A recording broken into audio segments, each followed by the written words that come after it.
You are listening to A Scary State, and this week we're covering Kentucky. So, Kenzie. Yes, Lauren. Let's get scary. In person, together! It's been a long time. We're like 5 feet from each other. I know, I've missed you so much. I can touch your hand. For those of you not seeing, we did just touch hands.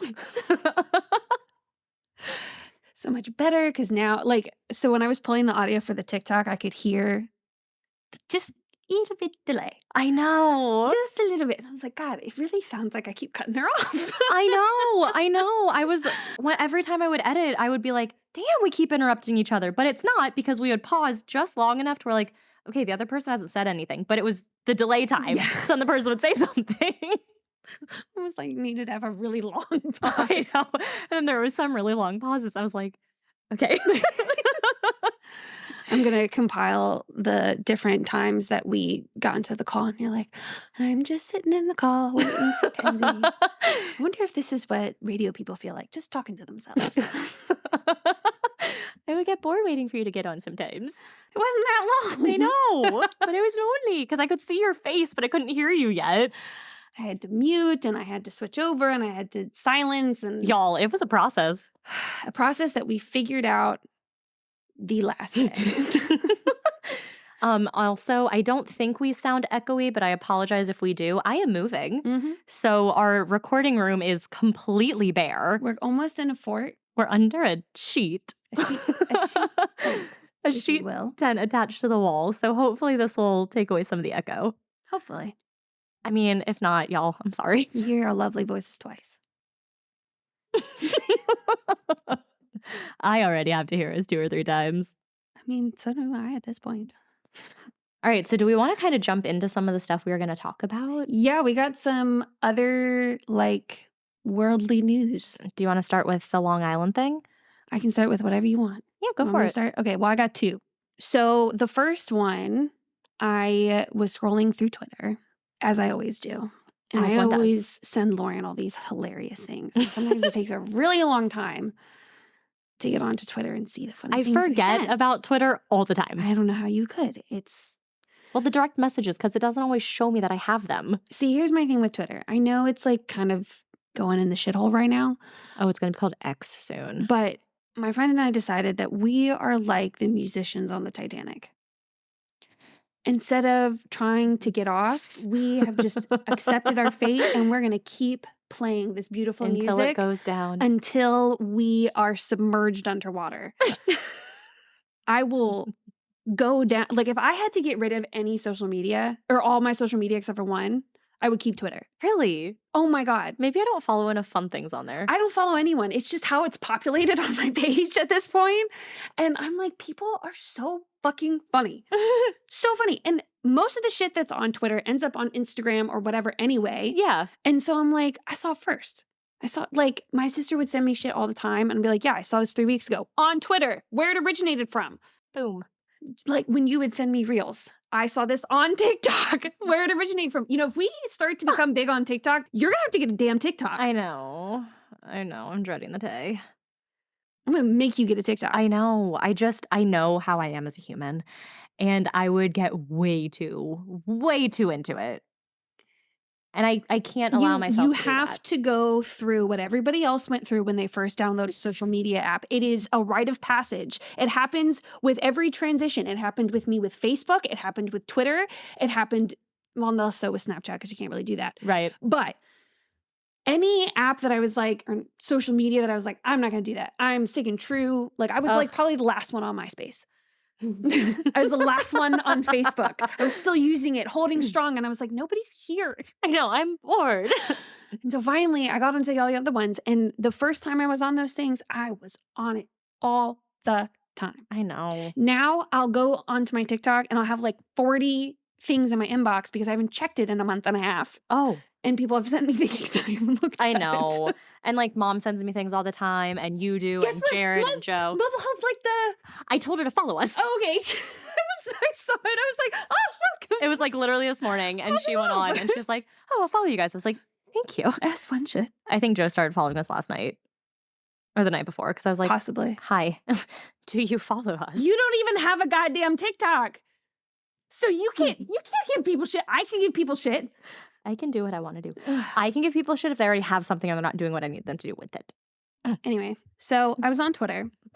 Right, back to the point of the story. I stumbled across a post and I sent it to Lauren and I said, oh my God, if this is true. And it was true. So Keir Johnston, who's 38 and from the Isles of Colonsay in Scotland. I can't do a Scotland accent. They're like... It's beautiful. It is. They have a lot of... and I can't do that. As you just saw. Yeah. You may not recognize his name, but he got his 15 minutes of fame after he posted the dress that his mother-in-law wore to his wedding, asking if people saw black or blue or white or gold. White or gold. I saw white or gold first, and then the next time I looked at it, it was black and blue. Yeah, because when you were like, oh, the blue dress, I was like, what the hell are you talking about? And then when you said this, I was like, it's not blue, it's white. Right. So the dress was nicknamed the dress that broke the internet and was shared in 2015 on Tumblr by a guest at Johnston's wedding, Caitlin McNeil. She was the one who asked for people to help solve the debate over the color of the dress. Johnston even made an appearance on The Ellen Show. Celebrities such as Justin Bieber, Taylor Swift, and Kim Kardashian all engaged online with the image. Y'all, it was a wild time. It was. I remember it distinctively. I remember where I was. But, you know, like I said, I saw it on Twitter, and because I'm not stupid, I Googled the information to see if it was true, because not everything you read on the internet is true. So you have to go to the motherboard of the internet, Google, and see if it's true. Use the internet to find out if the internet is true. Yeah, that's some crazy paradox I think about quite often. Oh, quick trigger warning, just a trigger warning, so just skip ahead. Johnston has been accused of several instances of domestic violence against his wife, Grace, over an 11-year period. So it happens in Scotland, too. Yeah. So it started before they got married, then. Because if they got married in 2015, and there's been violence for 11 years. Correct. Right. Okay. I believe so. Okay, just making sure. But I don't think it was like... as bad. I don't think it was the kind of violence that we think of. I think it was like kind of the beginning stages of the manipulation and the scary stuff. Yeah, where you isolate them and all that kind of good stuff. I think that's how it started. The one where you don't realize it's really happening until it's too late. Mm-hmm.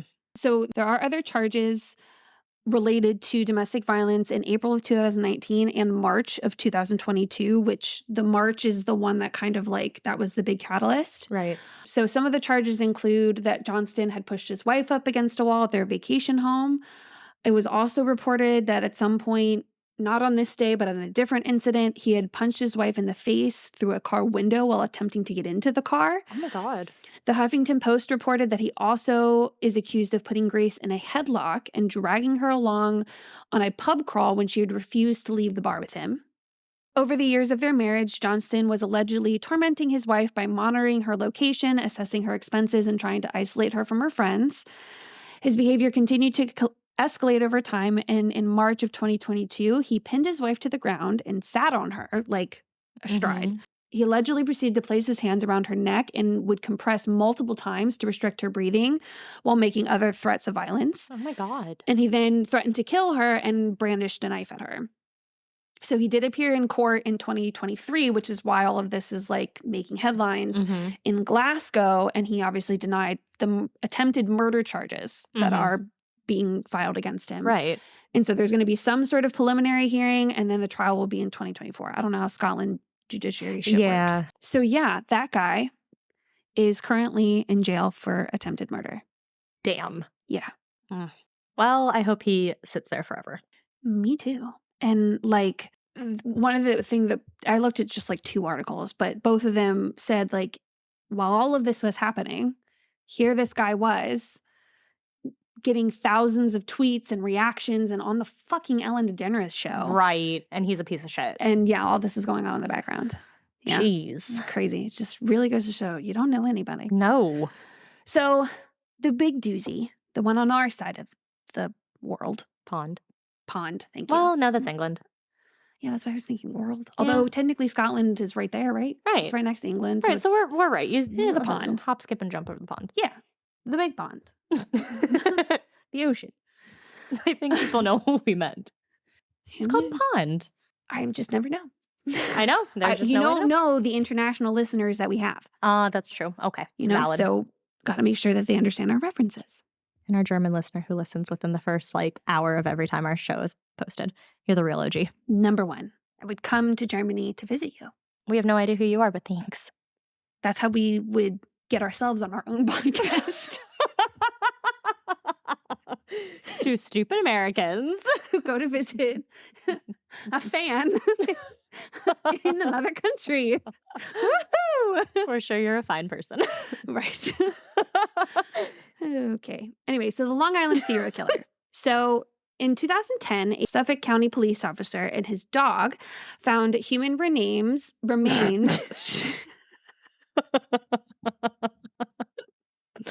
Those damn names.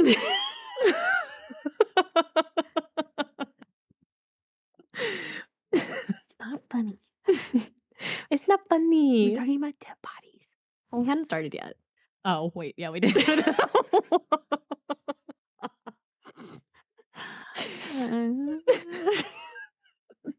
Stupid. I feel like we've been this whole time. I do something stupid, you do something stupid. I do something stupid, you do something stupid. Like, we're really even out here. Like, you make fun of me and karma is instant.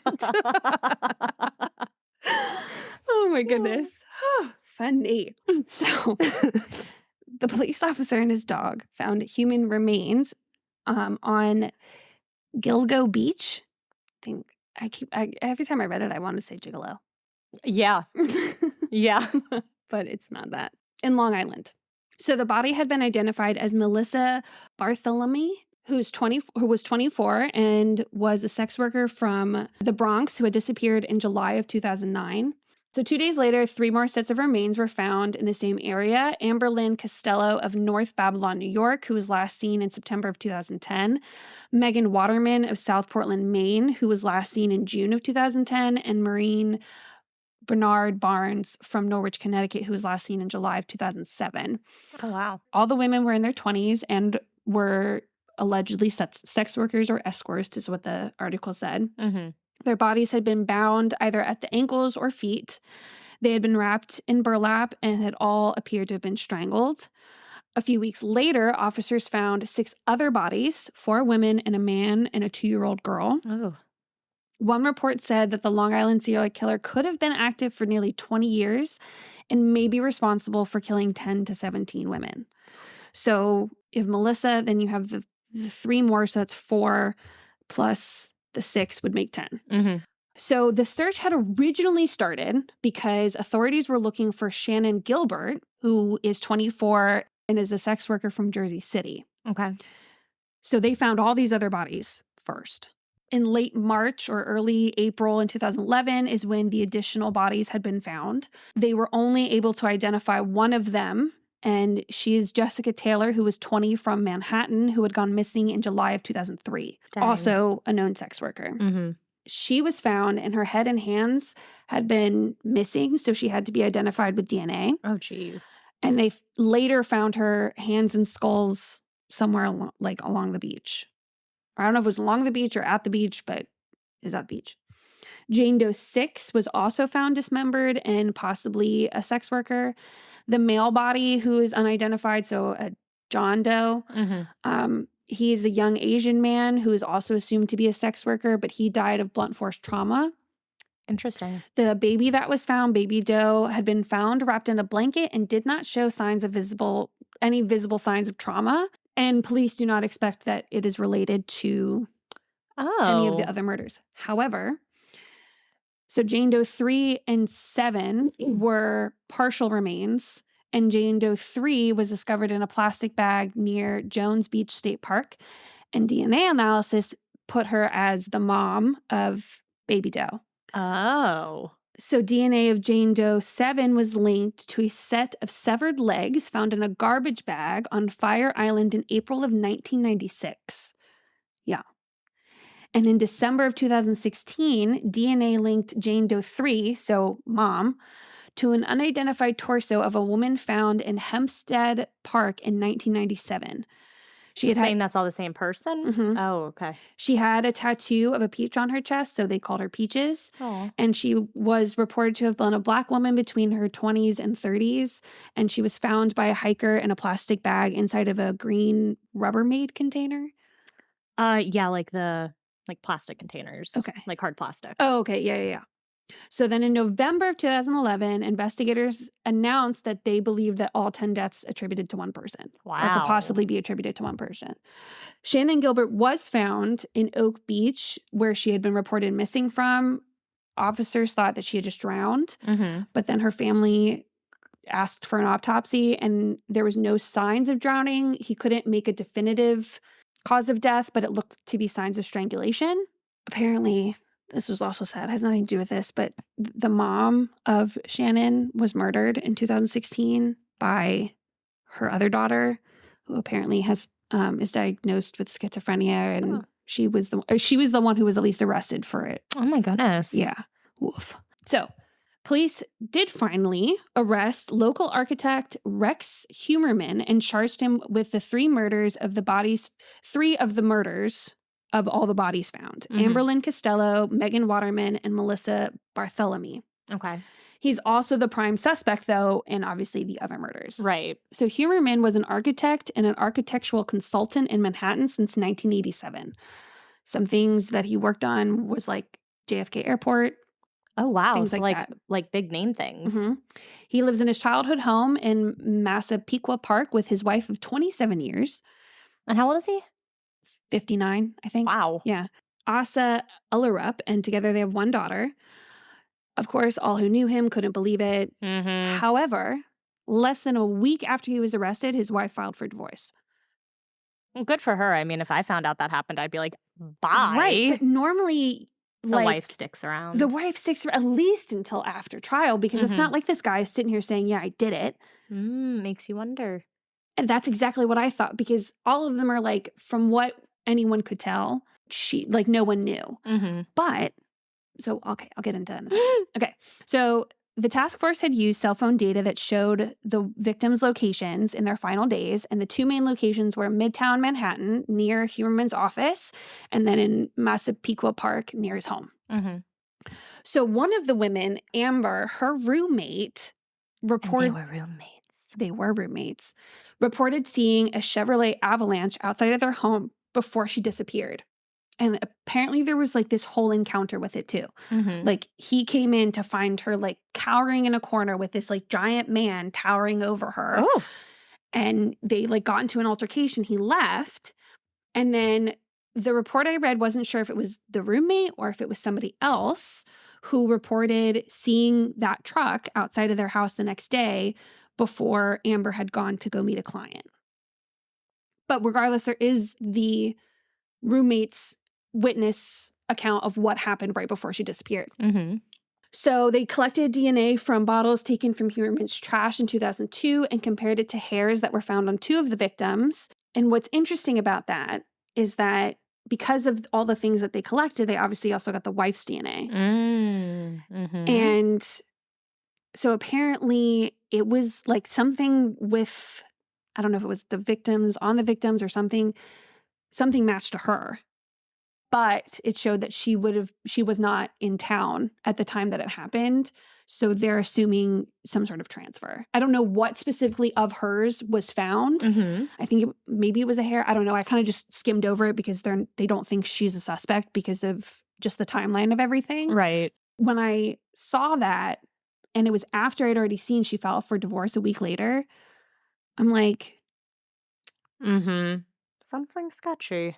Like maybe she wasn't in town for these ones, but you got 10. Right. And over such a long course of time. Now, technically, these 10 have not all been connected. I will give you that. They don't know for sure it was all from the same person, and they don't have any evidence that ties them all together and ties them all to this guy. They just have enough that ties these three specific victims to him. Okay. So since he's been arrested, they've searched his home and searched his properties. He has properties in Nevada and in South Carolina, just pretty much as a thorough thing. From what the reports read, obviously they're not telling reporters what they're looking for or if they found anything.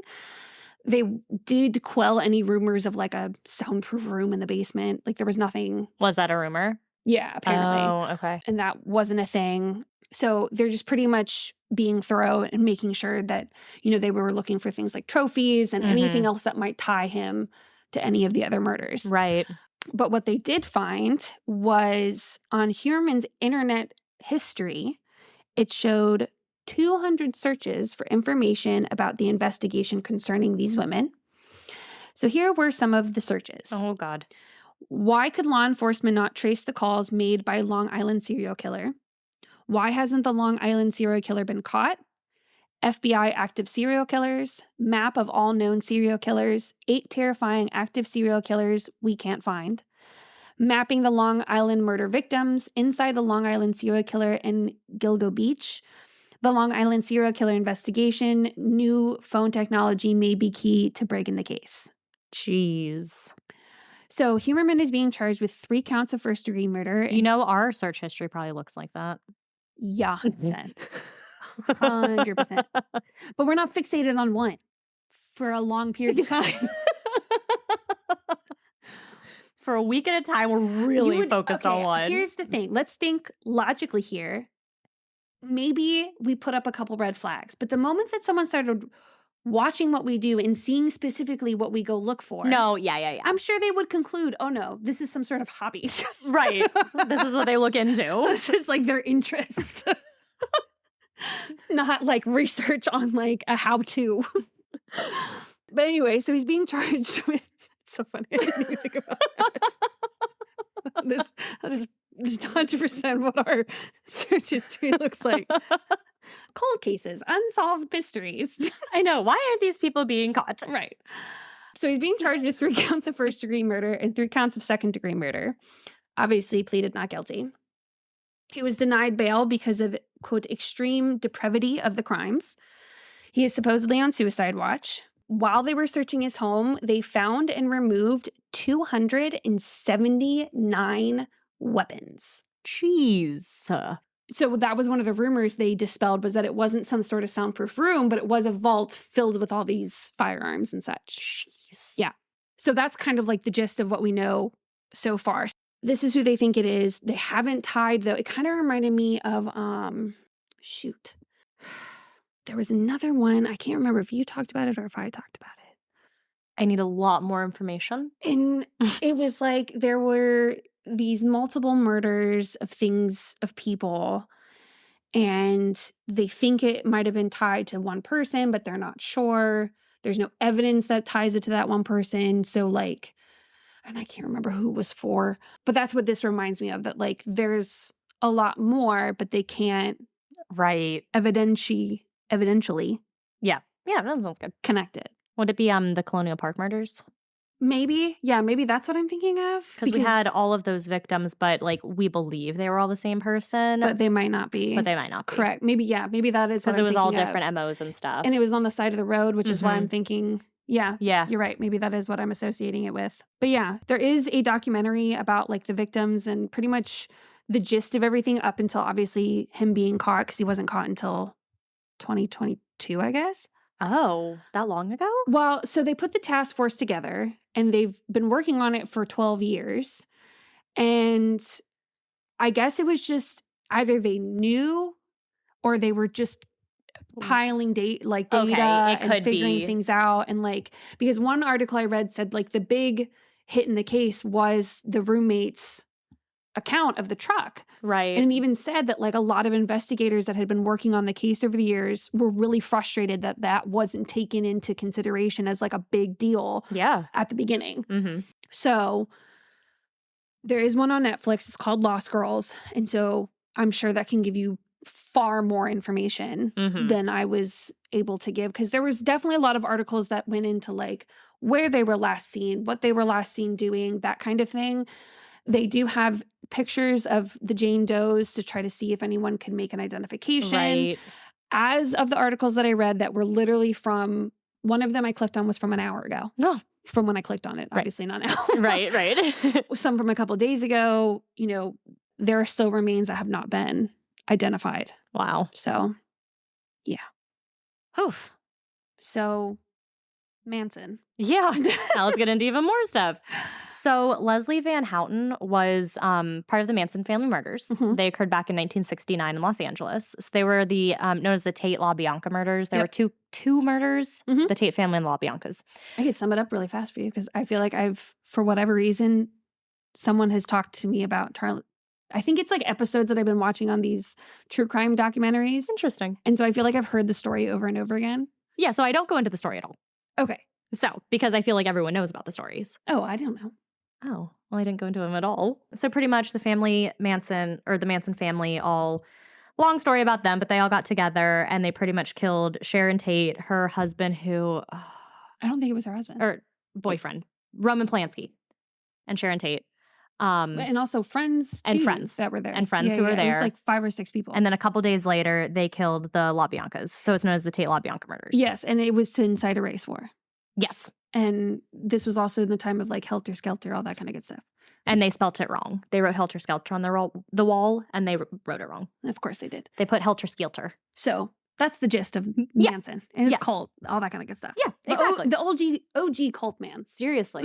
Like. So Leslie Van Houten was released from prison in early July of 2023. So like this month. So one of the cult members and people who participated in the killings on behalf, technically, of Manson has been released. Yes.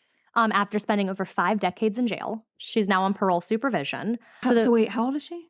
She's in her 70s. So all of this happened when she was 19 in 1965. So she went, God. She's like in her late 70s. I think about, I'm like, okay, I know me and myself and how I am. And then I picture like my grandmother and all the life experience that she has had. Right. And so essentially, like, I'm just starting to figure out my shit and like not make stupid decisions all the time. People said that a lot of the stuff with her, I didn't write this, but I read it. She had like a kind of a shitty upbringing. She turned to drugs and alcohol. It was like the 70s. It's how most people get involved in a cult, is the sense of belonging. And it's not a gang, it's a cult. She was just kind of like not knowing what to do in life. And she found this group of people who were accepting and supportive, and she fell into it. So the families, obviously, of those who were murdered are heartbroken about her release. They're incredibly upset. But so she was involved in the second of the Manson family murders. Okay, so the killings of the LaBianca family. Okay. So she wasn't part of the Tate family. She was part of LaBianca. Okay. So he and his wife in their Los Feliz house. So she and another one of the Manson family members held down Rosemary LaBianca, while another family member of theirs, Charles Tex Watson, stabbed Leno LaBianca. He then stabbed Rosemary. He then handed that knife to Van Houten, who continued to stab Rosemary at least 14 more times. And this bitch is out? Mm-hmm. So after her arrest, she had 3 different trials. So the first was the conviction and death sentence, but it was overturned on appeal because her lawyer just up and vanished. I did not look into it, but very sketchy. Mm-hmm. The second ended with a hung jury, meaning that they couldn't, I think it means they can't come to like a conclusion. The third, usually like split or something. Yeah. So the third led to a murder conviction and sentence of 7 years to life. 7 years to life with the possibility of parole. But something she got like 7 sentences of 7 years, and I think they were to be served back to back to back. Is 49. Exactly. So that would make sense if she's been in jail for 50 years. Yep. Yeah. So her attorney, Nancy Tetrault, is, quote, thrilled that she is being given a chance at freedom. Van Houten is currently in the process of finding her bearings and looking for a job.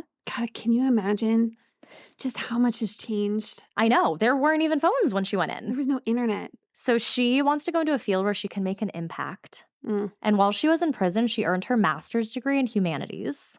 I will say, not excusing it. No. But having honestly looked into cults far more than I ever thought I was going to. And even some of the cases that we've done that involved young people. Mm-hmm. And just thinking, not that I'm that old, being 28, but I just even think about like 25.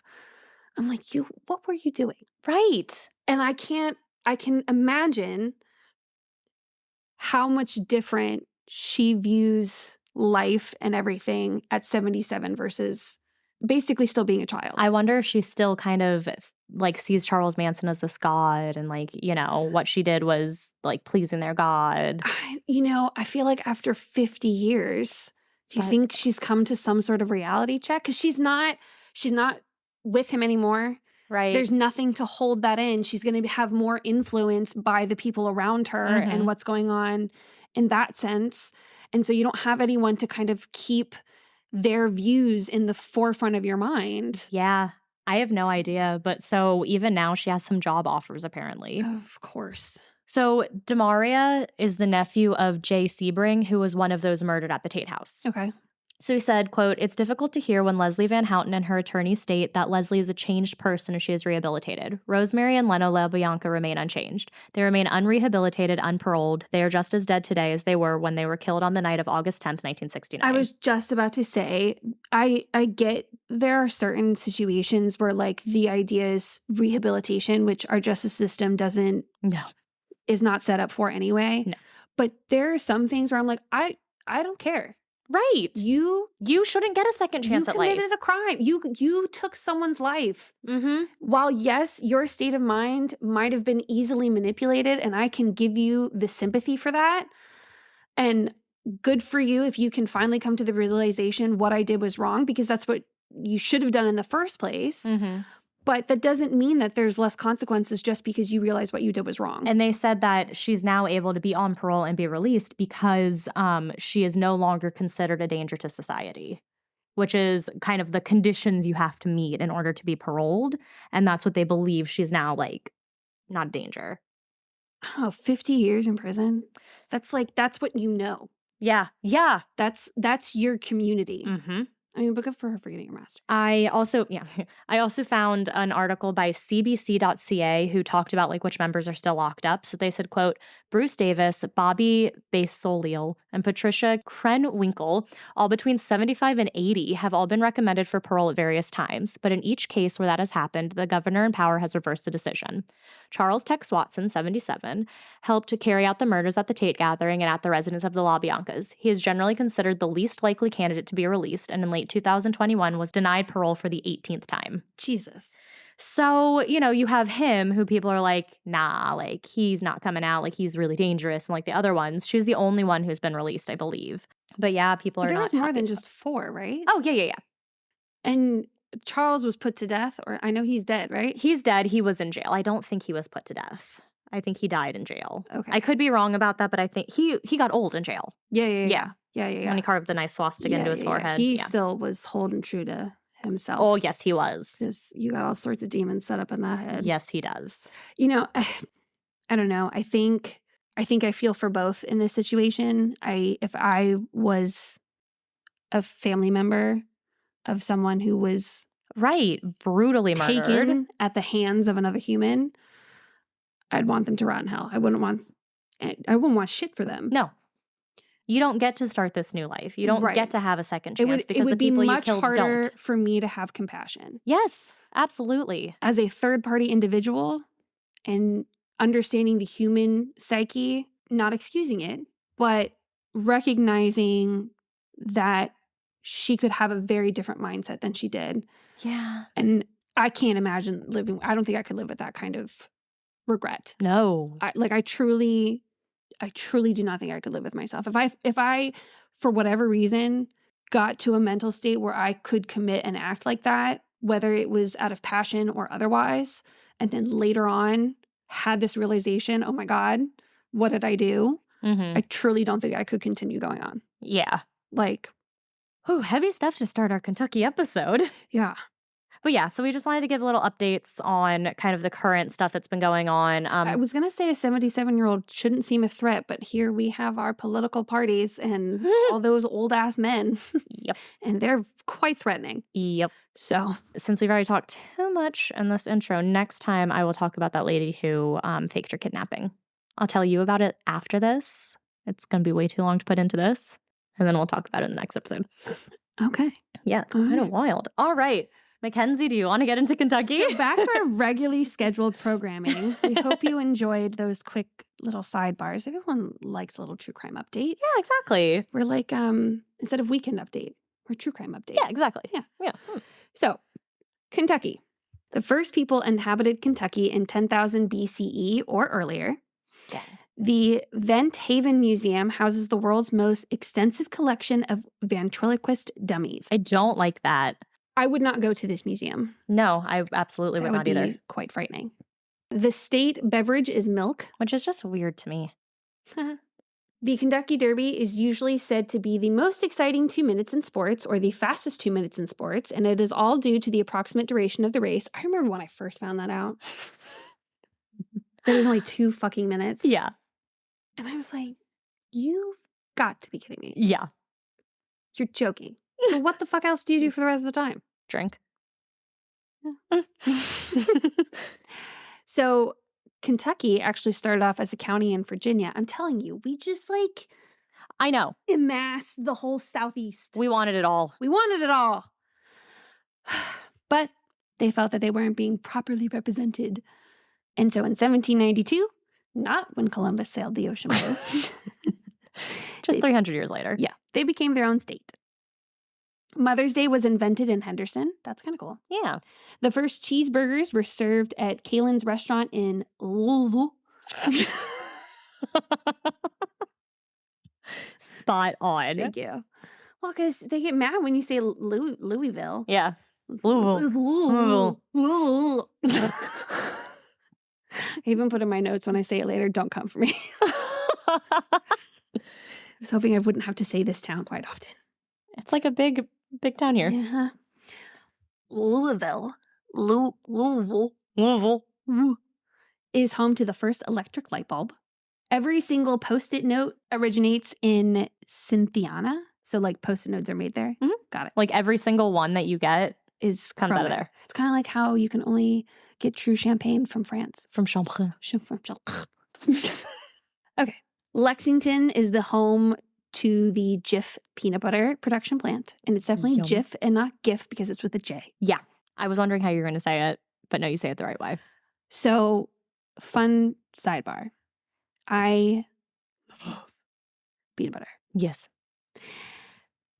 So much so that when I went to the beach, I bought myself a little jar. Oh. And I was like, you can't hoard the peanut butter. You can. I can, but I can't. So I put it with the other people. And when I realized that other people were using it, I was like, shit. So we had like a bunch of plastic utensils since there were so many of us. And I would just take out a new spoon every time.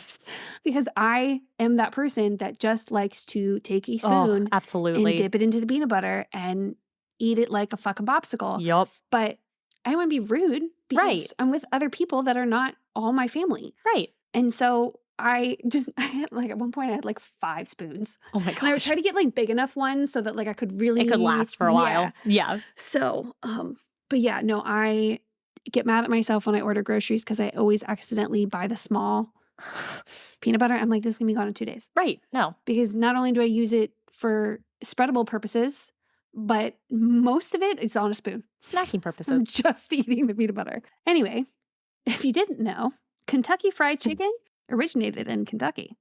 Corbin, Kentucky, to be exact. In case that wasn't, known. Something you recognized by the name of Kentucky Fried Chicken.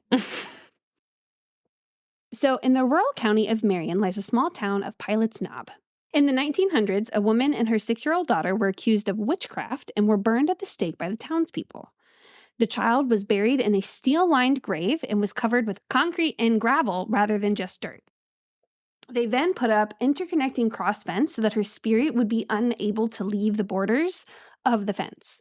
And today the fence is now wrought iron with several spots that appear to be pushed out from the inside. Small footprints are also sometimes seen in the gravel as well. And this child witch ghost is known to pull people down into her grave. Whew. That's unfortunate. That's kind of creepy. I also read that there was a watcher of said grave. Oh. Who would like watch over it to make sure nothing got out? Depends on which one you read. Interesting. Nothing got out, nothing got in. Some say it's the mom, some say it's... like a ghostly watcher. Yeah. Oh. Yeah. Oh. Yeah. Creepy. Mm-hmm. Kentucky has the most active serial killers per capita. Both Thomas Jefferson and Abraham Lincoln called Kentucky home. Johnny Depp is from Kentucky, and Jennifer Lawrence was born in Indian Hills. Is there a difference between people who are from versus born in when you write that? Not really. Sometimes the things will specify if they were born somewhere or if they're from there. When they're from, it usually makes me think they lived there for a little bit, Yeah, not that's what I was necessarily thinking. born. Because, some things I read are like, oh, this person grew up there. Oh, this person was born and raised there. And I'm like, Right. those are all different things. Right. That's why I asked. Yeah. So, I don't know. I don't look more into it. I'm just like, oh, that's Abraham interesting. Lincoln was from Illinois. I said he called Kentucky home. So he must have lived in Kentucky for a little bit and called it home. Hmm. Yeah. Hence the wording of certain things. So, tell us your tale, Abigail. Would be much better if my name were Abigail. Correct. But Lauren rhymes with nothing. No, it doesn't. So, tell me something not boring, Lauren. I'll add that to the list. Lauren. You can make it work. It's the same thing, same way I mind and sunshine. Yeah, exactly. Yeah. I am no T-Pain. I cannot be as great as Mansion in Wisconsin. I fucking love that song. I do too. Okay, so Abigail, what's your tale? All right. I have a question to ask you first. Okay. What do you think of when I ask you, what does an alien look like? Describe an alien to me. I think that's a loaded question. Describe an alien. When someone says, oh, a UFO, an extraterrestrial, what's the first image that pops to your head about an alien? No, I'm the wrong person to ask. I watch Rick and Morty. Okay, not those aliens. Well, what else am I supposed to think of? I don't know, maybe the little green creatures. Well, sure, everyone would go with that, but I'm not a basic bitch. No, I wanted you to be a basic bitch. Oh, well, you didn't tell me that. You gotta clue me in on your plan beforehand. So basic bitches think of aliens as the little green creatures with oversized eyes and huge heads. Right. Yeah? Yeah. Yeah. Okay.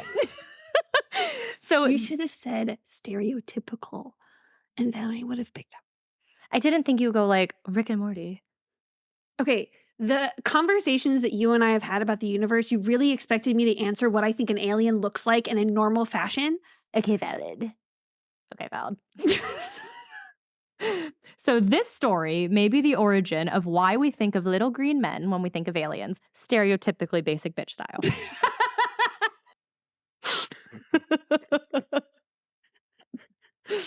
If I don't find something better in mine, I'm using that for the TikTok. That line is fucking gold. Okay. All right. So we have to go back to August 21st, 1955. The Sutton family, a large extended family made up of 8 adults and 3 children, came running into the Hopkinsville police station in southwestern Kentucky at 11 p.m. So they were breathless and genuinely terrified. One of the adults had his heart rate measured by an investigator. It was 140 beats per minute. Damn. Which is what mine is when I get on an elevator. Did you see that elevator I sent you? Which one? The one where you have to press the button on the outside? Yeah, that kind of scared me. Yeah, I was taken aback because I walked in and the ladies who were already in there told me you have to press the floor you want. And I'm like, well, I don't like that. No. So you have to do it on the outside? Yeah, you do it on the outside, you click the floor, and then it tells you what elevator is going to come so you know where to wait. Ew. Were there buttons inside of the elevator too? For like open and close. Ew.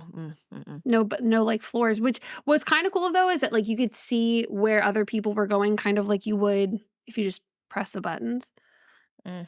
I'm thinking probably what it is because it's such a tall building and there's probably a lot of offices in the morning. It probably helps a lot with like... Oh, probably. Like I don't know if it's some sort of smart elevator, but I feel like it's... Seems like it. Yeah. So this family, they have a horror story to tell the police. So it was about 7 p.m. and the Sutton family were at their home spending an evening hanging out and playing cards. They lived in a small hamlet in Kelly, Kentucky, in a 3-room house that had no running water, no television, no radio, and no TV. I was about to ask what a hamlet was, but there we go. The house also had no books. So what they do, I guess, just play cards. So it was about 7 p.m. on this hot Sunday. Let's go over this extended family who are all together on this hot day in 1955. So we have the matriarch of the family, 50-year-old Glennie Larkford, Her 3 youngest children, Lonnie, Charlton, and Mary. God, I was so hoping they would all be L's. No, unfortunately. So they were aged 7, 10, and 12. Okay. 2 sons from a previous marriage, Elmer Lucky Sutton and John Charlie J.C. Sutton. Their wives, respectively, Vera and Elena. Elena's brother, O.P. Baker, and the family friend, 21-year-old Billy Ray Taylor. He also had his 18-year-old wife, June, with him. They're only 3-year difference. Oh, okay. He's 21, she's 18. Okay. Not a big deal. So they lived in Pennsylvania and were coming down to Kentucky to visit Lucky Sutton. Lucky and Taylor had worked at a traveling carnival together. So it was believed that a few others in the family were also in the carnival business, but there you go. So that adds up to 11 people, our 8 adults, our 3 children. So it may have been the Sounds like a math problem. Right. How many pizzas? I don't know. So it may have been the evening, but it was still hot. So family friend Billy Ray Taylor went to fetch some cold water for everyone from the well in the backyard, because remember, no running water. As he was retrieving the water from the well, Billy Ray saw a silvery object, quote, real bright with an exhaust all the colors of the rainbow, come silently towards the house, pass over it, stop in the air, then drop straight to the ground in a ravine over the hill. Billy Ray came running back to the group and started to tell them what he had just seen and what he experienced. This is definitely the start of a Men in Black movie for sure. But everyone just sort of laughed it off. So Billy Ray was the jokester, carnival, he was always, Naturally funny dude. Yeah, obviously. So he was always playing like pranks on the family, always playing jokes. They didn't believe him. He really tried to convince them over and over and over, but after a bit, he gave up and continued on with his game of cards. Just an hour later, the family's dog started barking. And it wasn't just your normal bark. It was like an insistent bark, like something is there. Yeah. So much so that the family was sort of concerned. So Billy Ray grabbed Lucky and the 2 actually went to where the dog was to see what was riling him up so much. It's weird that I had a dream about my dog Lucky last night. Oh, Yeah. That's cute. Yeah. Oh. So when they looked out the back door, they saw a strange glow coming from the woods. And from the middle of that, they saw a small humanoid creature emerging. It stood about 3.5 feet tall. It had a large, oversized, almost perfectly round head with oversized, glowing yellowish eyes. It had long arms that extended almost to the ground, and at the end of those arms were hands that had talons.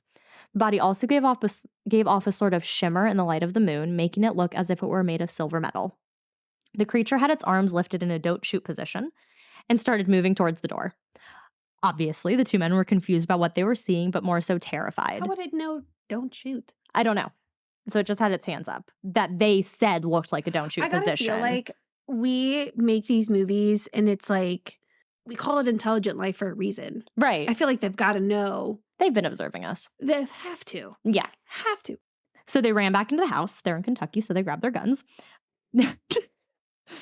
So they had a 20 gauge shotgun and a 22 caliber rifle. At least they didn't have 279. 279. Whatever. So they didn't even bother opening the back screen door. They just fired straight through the screen at the little man in the backyard. I definitely am like, there's a version of this that is the start of like one of the Men in Black episodes. I mean, movies. I can like see it playing in my head. Yeah. Yeah. So the thing did a little flip, scrambled backwards, and ran right back into the darkness. The 2 men moved. Flipped? Yeah, it did like a little flip and ran instead backwards. Of turning around to run, it flipped. It flipped, yeah. And then ran backwards. Really about the show. Interesting. So the 2 men moved. From the carny. It knows it has to put on a show. It knows it's audience. So the 2 men moved further inside, but not long after, they saw another creature's face appear at the side window of the house. No. And again, they fired through the screen at it. Anytime that there's anything where someone is looking through a window, I know. I can't do it. Oh God, I hate it. Those 2 things, looking through a window, looking in a mirror, or if they open something and they're looking in a cabinet, a refrigerator, and then they close it, you'd hate Scream 6 or 5. I hate it every time I have to do that with my linen closet. I totally get it. So both times they were good shots, the bullets connected, but both times the alien seemed impervious to them. The creature, after being shot at, flipped again and then disappeared into the darkness. What if it's a suit? What? Like, what if they didn't want us to really know what they looked like? Oh, so they chose like a creature to look like? Correct. Oh, okay. I mean, it could be, because the noise they heard when the bullet hit the creature was described as sounding like bullets hitting metal. So this is when Miss Langford, Glennie, had caught sight of one of the creatures. She said, quote, "I went out in the hallway and crouched down next to Billy when I saw one approaching the door. It looked like a 5-gallon gasoline can with a head on top and small legs. It was a shimmering bright metal like on my refrigerator." So they weren't green.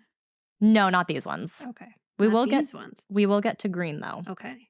So thinking the coast was clear, but more so wanting to take a look around, Billy Ray decided to step outside under the overhang and peer around the backyard. As he did so, the rest of the group behind him witnessed an absolute horror as a claw-like hand reached down from on top of the overhang and rubbed Billy Ray's head. So the group did exactly what you did and screamed. They pulled Billy Ray back inside while Lucky shot up at the overhang. He then swung the gun around and shot another creature he saw in a nearby tree. It fell from... It just reached down and pet its head. The creature petted Billy's hair, yeah. Like, kind of like, touched it. I'm just like imagining these creatures coming down trying to like interact with us, putting on these suits that maybe they think, oh, this will be more like appealing. And they're like, oh, dogs love when you pet them. Right, let me pet you.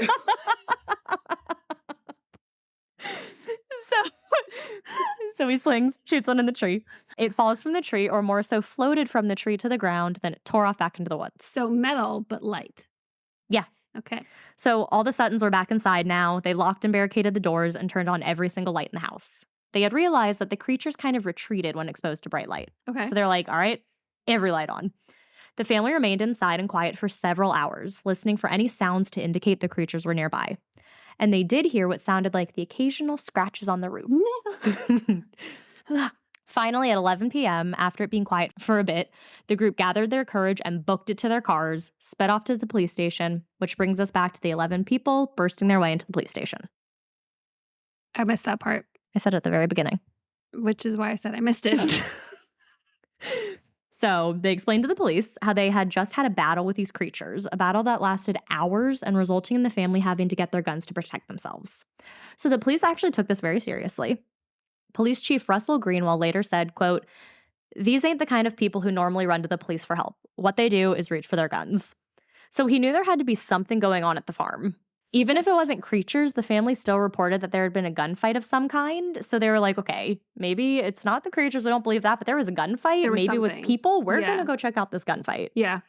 So knowing it had to be something, they flew to the Suttons' farm and on the way called him back up. When the 4 city police officers arrived at the farm, they were met with 5 state troopers, 3 deputy sheriffs, and 4 military police from Fort Campbell, which was nearby, as well as a photographer from the Kentucky New Era. So like I said, they were concerned that there had been a gunfight, believed to be between local citizens and the Suttons. So wait, of how course, many law enforcement showed up? 4 city police, Ooh, math problem, guys. 5 state troopers, 9, 3 deputy sheriffs, 12, and 4 military police. 16. So we're at 16 on top of, like, I think it's like 4 people from them. Or maybe they're the officers. No, yeah, the 4. So 16. So the property was searched extensively, but no small aliens were found. There was evidence that guns had been fired as shell casings were found all over the ground, but nothing else to say that something else had happened. They immediately suspected that maybe alcohol had been involved. I mean, how else would a whole family have seen these creatures that left no evidence? Even children? Well, probably not the children, but they said, like, when they started to see them, they kind of, like, had the children go to bed, and then the guns came out, and then they came back inside. But anywho. Yeah, because they slept through that. Right. So they couldn't find anything related to alcohol either. As in they hadn't been drinking? Right. Like, they found no evidence that drinking had been going on. God, these people, do they really find cards that entertaining? No alcohol, no books, no electricity, no nothing. Well, they had electricity because they turned on all the lights. Right. But they didn't have books, TV, radio, music, anything. And no alcohol. No They're alcohol. Just playing cards stone cold sober. Yes. They've got to be on drugs. Because the matriarch Glennie chimed in and said that liquor was not allowed in the farmhouse. So, of course, no one had been drinking. And she was, like, very strict about no drugs, no alcohol, nothing. Good for Glilly. What's her name? Glennie. Glennie. Good luck. Good job, Glilly. I just thought to myself, it's a weird G name that doesn't make sense. I'm Abigail. She's Glilly. Yeah. So they continued to search, but found literally nothing. And ended up leaving the farmhouse in the early hours of the morning around 1:30, 2 a.m. The family was now alone at the house and decided that all must be well, so they went back inside and tried to go to bed. But between 2:30 a.m. and when the sun came up, the creatures returned. Glennie had woken up around this time, and staring right at her from right outside her bedroom window was one of these creatures. This time it was glowing repeatedly with his claw-like hand resting on the screen of her window. So this, of course, riled the family up again. Just the next day, the encounter with the family had spread quickly, eventually even making the national news. It showed up on radio stations and even in newspapers, to include the New York Times. What made it so unusual and noteworthy was the fact that there were so many witnesses, about a dozen. The encounter lasted several hours, and the creatures had gotten close to the witnesses, sometimes just a few feet away. So this is like, no other encounter has been like this before, so this is like the big news. I feel like up until that point, it's just been UFO sightings. Yeah. No one has had experience with the creatures. I feel like it's kind of slowly evolved, almost like they're getting more comfortable. Like at first it's just flying over. Right, just a drive-by. Interacting. And then it's full-on abduction. Yeah, just little steps at a time. You know, like any other criminal, you tend to escalate. Yeah. So like as you get more comfortable with something, you get a little bit more bold. And you escalate. And you escalate. So with the popularity, you always have your curious onlookers. So this prompted hundreds of people to take a trip to the farm to see if they could see anything, find anything, maybe even witness one of these creatures returning. But some of them just went to ridicule the family, saying that they were ignorant or lying and trying to disprove everything that the family said happened. Nice. Right, like, how is it hurting you? It's one thing to think, and if you want to have a conversation with somebody about it. But don't act on it. But why do you got to go up to them and say you're a moron? Right. And this is on their, like, personal property. Right. Like, this is their personal farm. Right. You can think they're a moron without having to go tell them they're a moron. On their property. Right. So the Suttons first tried putting up no trespassing signs, but that did nothing. With the no trespassing sign failing, the family tried a different tactic. They started to charge admission. You know what? Good for them. That's what I said. Capitalize on it. So sure. 50 cents to enter the grounds. Love it. $1 for information about the incident. And $10 to take pictures of where the whole encounter occurred. I say, you can't beat them, join them. So, of course, they caught flack for this as well, with people calling them fortune-seeking fabulists. Even more painting them in a light that they were lying and were just trying to profit off of their whole encounter. After 10 days of ridicule and harassment, the family packed up and left the area, going to Indiana to stay with family. So as it does, as the story spread, little bits kept getting added to it. Of course. The number of little men grew and went from being about 4 or so creatures to being a dozen or more. And years later, the story of little metallic men would get mixed with an Eastern Kentucky woman's story about seeing a flying saucer and a 6-foot-tall man in green. This is kind of how flying saucer got started. It was because of a news reporter. When the guy was describing it, he said it was saucer-like. Oh, yeah. You talked about that in one of yours. Yeah. But yeah, so they mixed these little men with this lady's tall green man. Are you going to tell us about the tall green man? No, I mean, there's no real story about that. Oh, okay. She just saw a tall green, like a tall man in green after she saw a flying shuttle or a flying saucer. Got it. But so you have your little men mixed with your green man. So now now that's it's why we little have green men. little green men. Got it. Yep. So the following days, as news was swirling, police investigators returned to the farm to search more intensely for anything. Footprints, blood trails, saucer landing prints, or even scratches on the roof. Just something to prove that something happened here. Right. Maybe they had missed something that would help explain what the heck had occurred on the farm. But again, they found nothing. They even went so far as to interview surrounding neighbors about that night if they had witnessed or noticed anything strange. How far is the closest neighbor? It didn't say, but like kind of in the area. Because I feel like the way you describe this place, it seems very desolate. Right. I feel like it's like big enough where you could like drive to your neighbor's house if you need help, but like I still feel like that's kind of far to know that something's going on there. Like it's not close enough to hear that there's... Well, neighbors did report that they had witnessed strange lights and heard weird sounds that night. Okay. They also corroborated the family's claims that there had been a gunfight with the creatures, as they reported hearing gunfire that night. Was it only the family who was shooting? Or Okay. Yeah, so it was only the family shooting, but I mean, the neighbors don't know that. So they're just hearing guns. Okay. So really, that didn't help too much with the investigation. Sure.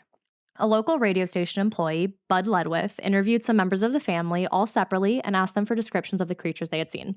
He was somewhat of an artist, so he wanted to draw the creatures based on the descriptions the family could provide. He noted how he was impressed with how specific all of them had been with their descriptions and how consistent all of the descriptions had been among the family. Right. Especially with the fact that at this point, the family had kind of been apart dealing with all of this and hadn't been able to coordinate with each other at all prior to this. Yeah. Kind of interesting they all had the same like vision and like the same view of this thing. It's gotta like the fact that the neighbors heard something going on, you know, you can tell it's legit because it's all relatively the same. Yes. There might be a few variations here and there, but because the moment it's the exact same thing, then you know that's when it's weird. Yep. Yes. Or too many details, it's weird. Right. Yep. So this incident even grabbed the interest and attention of Project Blue Book. Oh, yeah. So History.com describes Project Blue Book as, quote, I talk about them in the, I believe, Washington episode? Yeah, I think so. Yeah. So, quote, in June 1947, while flying his small plane, businessman and civilian pilot Kenneth Arnold reported seeing 9 objects moving at high speeds through the skies over Washington's Mount Rainier. You can learn more about him in our Washington episode, available wherever you get your podcasts. So continuing on, widely publicized reports of Arnold's experience, followed by an increased number of reported UFO sightings, led the U.S. Air Force to begin an investigation into the sightings called Operation Sign in 1948. The initial investigation resulted in the formation of Project Blue Book in 1952. That project became the longest running of the U.S. government's official inquiries into UFO sightings, compiling reports on more than 12,000 sightings or related events from 1952 to its dismantling in 1969. So I just wanted to give a brief description without going too much into it. So though Glennie Langford's first-hand account of the incident and encounter was reported in the Project Blue Book case file, documents suggest that they never actually pursued or investigated the case. The U.S. Air Force ultimately labeled this incident as a hoax in the Project Blue Book files, and they defined hoax as one phase of operations which takes so much time and effort, not to say unlimited patience, is the constant flow of sightings found to be or strongly believed to be deliberate hoaxes. Many of these hoaxes are crude, others are devilishly clever.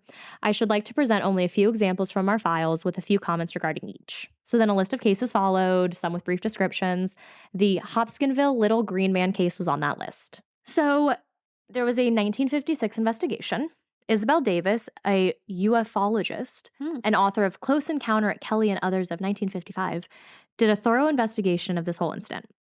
Her book was eventually published decades later by the Center of UFO Studies. The center was actually founded by Dr. J. Allen Hynek, a civilian investigator with Project Blue Book. Okay. Which is very interesting that Project Blue Book called it a hoax, but he's publishing her report.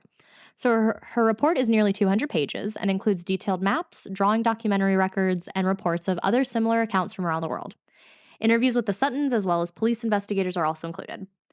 So to this day, ufologists still regard this incident as one of the most significant and well-documented cases in the history of UFO incidents.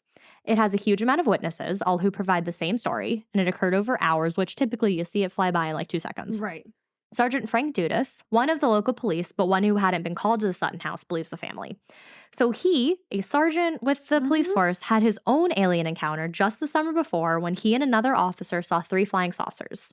He told the Kentucky New Era, quote, I think the whole story is entirely plausible. I know I saw the saucers. If I saw them, the Kelly story could certainly be true. There was one that I read about where it was also a police officer, and it's like documented that he's on his like thing? On his thing, like saying where he's going, what he sees, you know. Oh, geez. So another interesting side fact thing. So apparently this encounter took place along latitude 37 north. Right. So this extends 70 miles on either side of the parallel. So but pretty much the whole area between the 30s. I need a map. I can't understand anything without my map. And you took it away. So we have the 36th parallel and the 38th parallel going around the globe. I know that all I know about the parallels is that Korea was split on the 39th. Okay, so we're between the 36th and the 38th. So we're like right there. Yeah, right there. Okay. So this is more popularly known as the Paranormal Highway or UFO Highway. Ooh. This is a route that has a high frequency of UFO sightings and other anomalies such as cattle mutilations, reports of underground military bases, and ancient native sacred sites. So an odd fact about these parallels that this article listed, those who live north of this parallel are twice as likely to develop multiple sclerosis than those who live to the south. Isn't that weird? That is very bizarre. So there are some important landmarks that are also on this parallel. Okay. Includes the Pentagon. Oh. Fort Knox. Washington, D.C. Mammoth Cave, which I talked about last time we did Kentucky. Los Alamos, Death Valley, Area 51, parts of the Grand Canyon. Outside of the U.S., it also passes through Fukushima, the border between North and South Korea, and Granada, Spain, which is the location of many documented UFO sightings in 1976. Is it latitude, longitude? It would be latitude. Latitude? I think. Well, yeah, because it's like the parallel. If you type in 37th parallel, you could probably see a map too. So you said, okay, so 37th. 37th. You said what? Death Valley, Grand Canyon. What else? Area 51, Mammoth Cave, North and South Korea. Yeah, I mean, I guess that makes sense. Yep, there's interesting. Yeah. So a lot of stuff happens along this parallel. But of course, the skeptics came out against this. Some say that the reports were due to, quote, the effects of excitement, and that it was probably just something like a meteor or an owl. So different. Which brings us to our explanations because, of course. Of course. So we have the owl meteor theory. The owl meteor theory. Yes. They're one. Yes. So this one seems to be a very popular theory when trying to debunk alien encounters or sightings. Okay. It's also a big theory for the whole Mothman thing. So let's start with a 2006 report. Okay. Joe Nickel, a senior, this is his title, Senior Research Fellow of the International Committee for Skeptical Inquiry. He is also a self-styled paranormal investigator. So he took a look. He took a look into this incident in 2006, so over 50 years later, after it happened. He wrote his report in an article titled Siege of the Little Man, the 1955 Kelly, Kentucky incident. So remember, he's a skeptic, so he went about his report from a very skeptic view. In his report, he wrote about how he was suspicious of Billy Ray, saying that he had an embroidered testimony. He also went on to say that there were other reports from people in the area who had also observed something weird in the sky that day, which he claims suggests that a small meteor had been in the vicinity that night. Why people are seeing something weird. When addressing the little men that the family claimed to see, Nichols said that it could be owls. So in particular, the great horned owl. So this owl is very common and often used as an explanation for aliens, Mothman, other types of flying creatures. The great horned owl has long wings, which could be mistaken for arms. The tip of the wings could look like talons. They have yellow eyes, long ears, and a round head, which all match the owl. Great what? Great horned owl. So their description matches this description of the little man. Yeah, this is quite the owl. Yeah. So it also stands at about 2 feet tall. Oh. The great stone dragon. Have you awakened? I just got up. How can I go forth and fetch Mulan? I'm not going to let you do the whole movie. Because I know you could. All right, so you've seen this owl. You can see kind of how it has some of the yellow eyes, the ears. It's big, too. Yes. Yeah. It can go 20 to 40 miles an hour and 8 to 9 pounds. Yeah. So the metallic shine that was reported, Nichols said could have been just the reflection of the moonlight. And great horned owls are more active at dusk and extremely aggressive when defending their nest. So this brought about 2 arguments. One, the attacks were just the owls defending their nest. Okay. But another argument is that this behavior wasn't hostile. It was just curious, making something that it couldn't have been the owls because they wouldn't have acted in this way. Right. That's what I was just thinking. Right. I was like, what, the owl pet it? Like, come here, child. Like, what? He's like, ooh, look at your head. Like, what? So Nichols went on to say that with the lights off in the house and a light behind it, the shadow of the owl could look like the description given of the little creatures. But so you'll have to picture like this owl completely blacked out and then this creature completely blacked out. And you can kind of see similar-ish silhouettes. And the floating to the ground that the Suttons explained could just be the owls flying down to the ground. So now for the meteor part. So apparently at this time, the Kappa Cygni was occurring, which was... Do you think the fraternity is named after the meteor? So this was a minor meteor shower that was placed to be occurring at the time that Billy Ray saw the light. So it's part of the broader Perseids meteor shower. Every time you say Billy Ray, I think of Billy Ray Cyrus. Yeah. So this thing he saw streak across the sky could have just been a meteor coming down to Earth, not an alien spaceship. Also, some credit could be added to the claim that with Nichols saying that other people did report seeing something in the sky consistent with the meteor shower. So overall, Nichols summarized, quote, allowing for the heightened expectation prompted by the earlier flying saucer sightings and for the effects of excitement and nighttime viewing, it seems like the famous 1955 Kelly incident is easily explained by a meteor and a pair of territorial owls. I don't know. It doesn't seem like it's very well explained to me. I don't think so either. So another animal explanation. A sheriff from the nearby town, Arthur Haas Kanzler, had joined the whole group that had gone to the Suttons' house to investigate that first night. The group had found nothing and said it was very anticlimactic that night, except for a cat. He saw a cat jump up on the screen of the house. So he told the Kentucky New Era on July 12, 2003, when I saw the Sutton's daughter reach up and pull that cat off the screen and the cat scream, I knew that this was the Martian. So they think it's a cat screaming. That's definitely Men in Black. There's a cat. Obviously, I've recently watched these. Its collar, it has like a little green man. Oh. Yeah. So this guy said that everyone had been drinking, and one of the family members had been throwing the cat at the screen door trying to scare those inside. So that was it. The whole alien thing had been the family member trying to scare the others with the cat. Okay, but no one found anything. I call complete BS on this one. Yeah. I think it's just a guy who's like, me, here's my theory. And threw the cat at the door? What Right. the fuck? That's so stupid. The owl is more legitimate than that one. Absolutely. Yeah, I agree. That's why I called BS. Mm. So then we have an eerie glow. So one of the things that Billy Ray talked about was that the creatures had an eerie glow behind them, especially after he shot them. The glow had remained on the fence around the farm and just looked very extraterrestrial. Some skeptics believe Billy Ray could have been seeing foxfire, which is a bioluminescent fungus that develops on decaying wood. And the color tends to be a bright green, looking almost otherworldly. I just think that's kind of cool. It is cool, but that's the first time I'm hearing of this magical moss. Maybe because we don't live near decaying wood. We had trees. Mackenzie.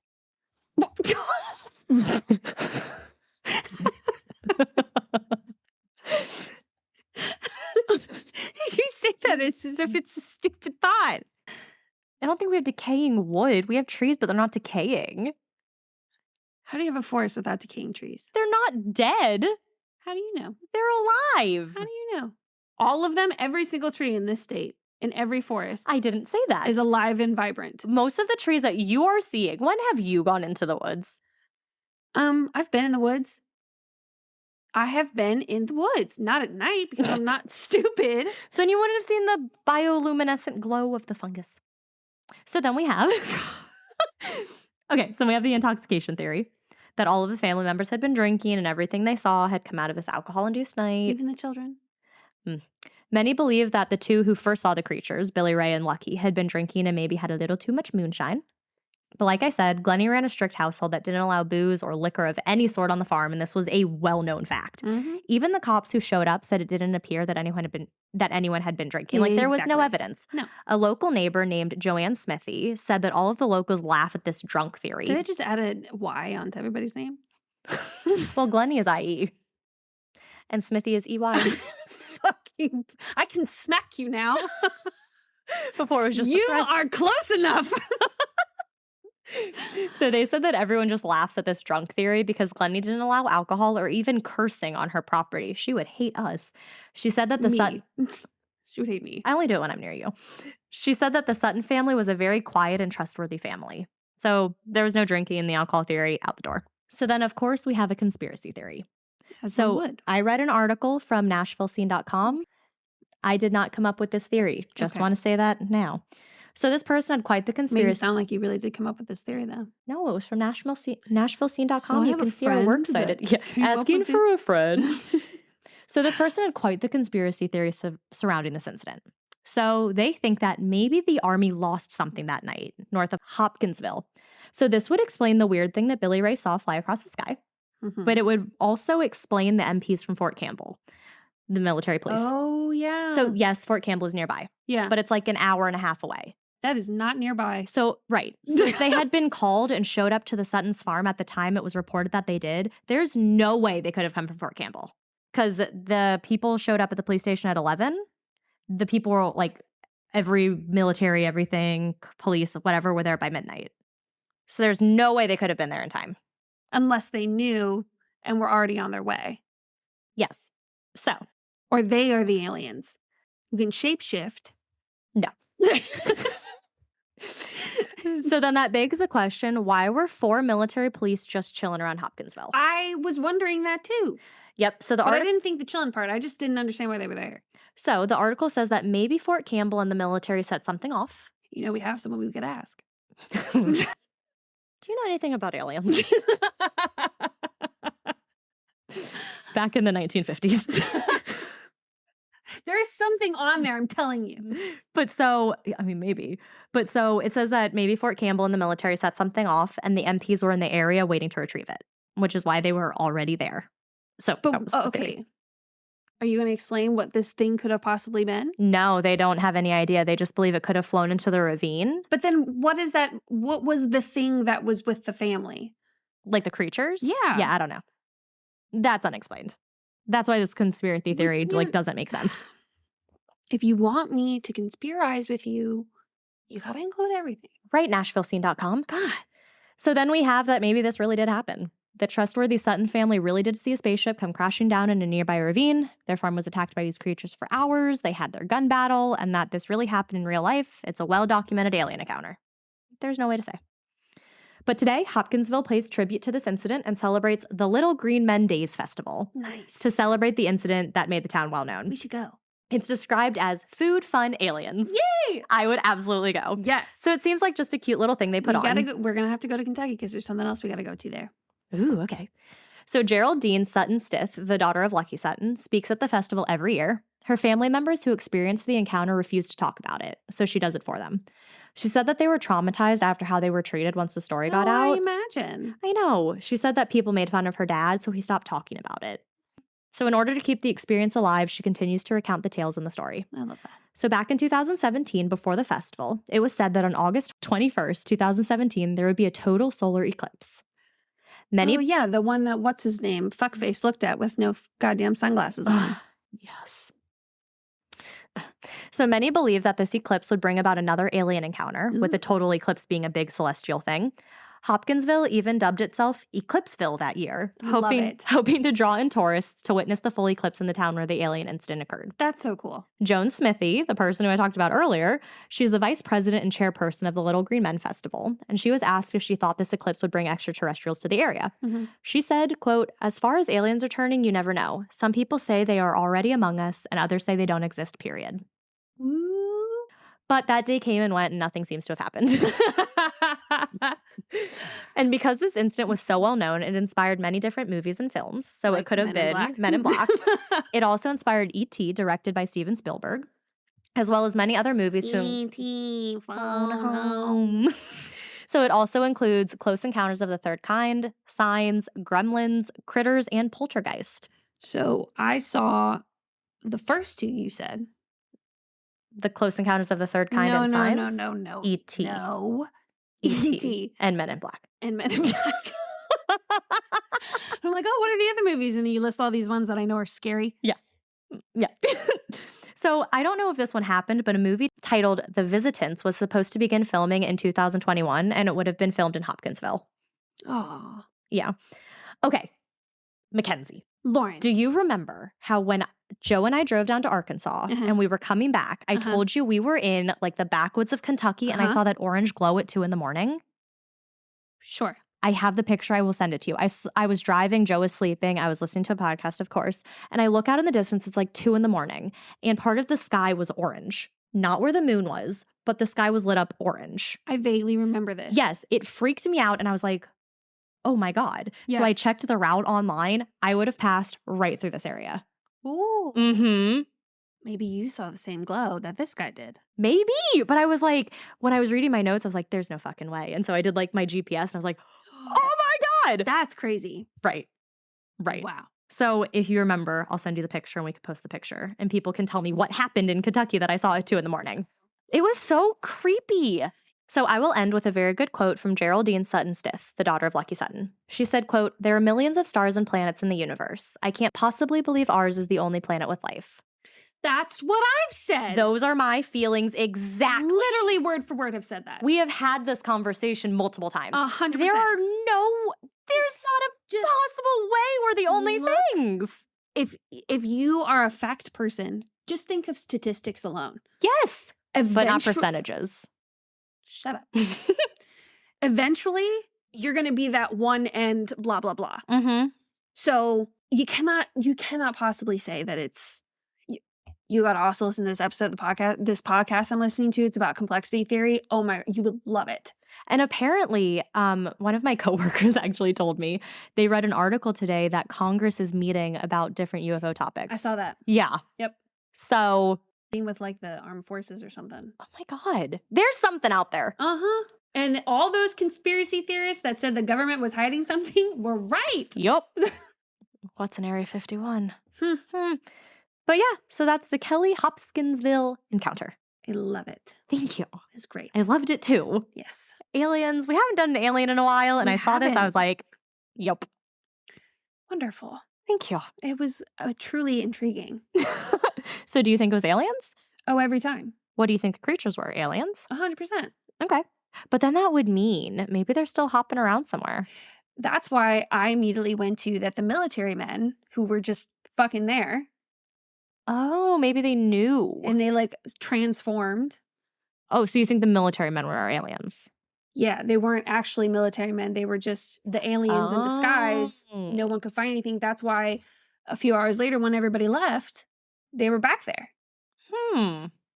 That would make sense. I wish we had like a way to see who left the base that day, you know? Oh my. We know some better. Not from the 50s. But yeah, I think it's real. I think there's aliens. Oh, anytime you tell me about a aliens story or encounter, I'm always like, yeah, probably happened. Definitely happened. Whenever you tell me about like haunted shit, I'm like, But aliens, no doubt. I'm like, that sounds a little... That's a little much. A little far-fetched, but actually. Okay. But, okay. A little bullshitty, if you ask me. Even though I fully believe in ghosts. Oh, absolutely. But anytime anyone says anything with an alien, I'm like 100%. On board. There is no doubt in my mind that they exist. Yeah. Ghosts, I'm still out. You know, I can't fully commit to that one. I'm like 98% there. Okay. There's 2% of me that like, maybe it's like not exactly what we think it is. Aliens, yes, they're there. They've been here. They might still be here. I think they are. Have you seen an octopus? Like what that one... Yes. And like that one lady said, she's like, they could be walking among us. See, that's Twitter. Great tweet about, there was a video of this person, this octopus had like a plastic bottle on it, and it was trying to give it a shell. Like the human was trying to give it a shell to get into. And the person who quote tweeted it, it was so funny. And now I'm not gonna be able to go find it because I didn't do anything with it. But they talked about like, you come down to this earth and this moron thinks that I want to be in a shell, like, or something like that. Like, well, did you see the one video of that octopus who was able to turn itself into a ball? I don't know. Its tentacles expand and extend, and then it forms like a ball shape. Oh. And people are like, why are these not the aliens we're looking into? Well, every time someone's like, oh, aliens are still on this planet, they say lizard people. I'm like, octopus. Have you seen the bottom of the ocean? No. No, you haven't. And the shit that they do find down there? You're telling me all that came from all this? Right. My theory, here's a new one. So Big Bang, right? I've started to develop this idea that maybe the Big Bang was the end of something else. Oh. So something else ended and this all began. It could be. So almost like a do-over. Right. And that's why we haven't seen too many other aliens or other life, because everything kind of got wiped out. Yeah. Interesting. And the things on like this earth, and this makes me even more sense now because I've learned what complexity theory is, and it's, oh my God, you would love it. It's so great.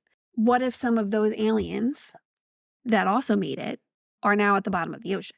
Or like, or Earth is some sort of like refuge. I like That's why they're down deep where they know that it's going to be more difficult to find them. Right. And if they are the intelligent life, if they can get here and we can't get there.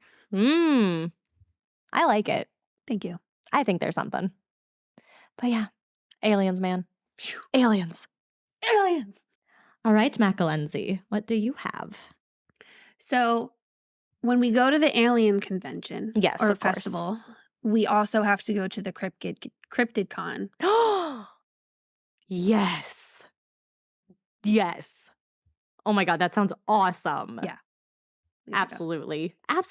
Hopefully that's the same time.